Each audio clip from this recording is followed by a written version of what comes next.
Hey guys, welcome back. Today we'll talk about two more kinds of implementation for Singleton, which can be used in a multi-threaded environment.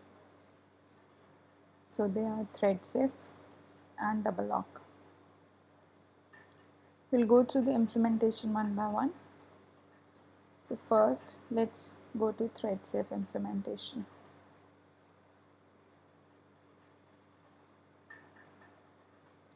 So in thread safe implementation, the basic concept is when we have multiple threads and we have this get instance method, if we do not implement a locking mechanism for this get instance method, we are going to end up with multiple copies of this instance. To avoid that, we need to implement a locking mechanism. So what do you mean by a locking mechanism? That means once one thread is using this method, no other thread can use it, or it has to wait before or after the earlier thread or the previous thread has released that lock.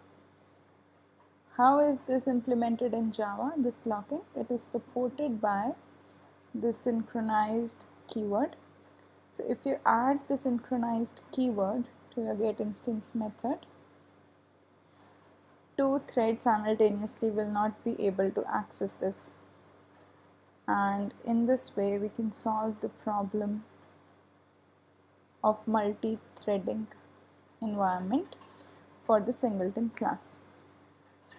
The drawback for this approach is when we add this keyword to the method, it will have slow performance if there are multiple threads in the application.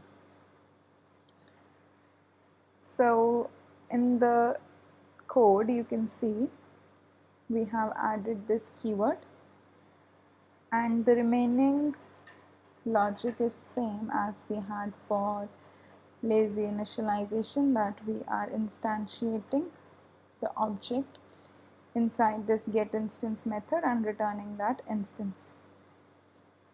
So to work upon the performance area of this implementation, or to improve that, we have another approach, which is the double locking approach. So let's see the implementation. So double locking is going to check for instance creation. In double locking, we are going to check twice before we create an instance of the object. So that means we will check if the instance is null or not twice. So that is basically double checking. And how does it offer the performance improvement? So what we have done in this scenario is we have moved the synchronized keyword from the method to the critical section. So in the thread safe, we had the synchronized keyword in the method, and now we have moved it to the critical section where we are creating the instance. So what will happen is multiple threads will not have to wait for the whole logic, they will only wait in this critical section. So we are getting the lock here, and we are checking for the instance if it is there in JVM or not twice. So that is why it is a double lock.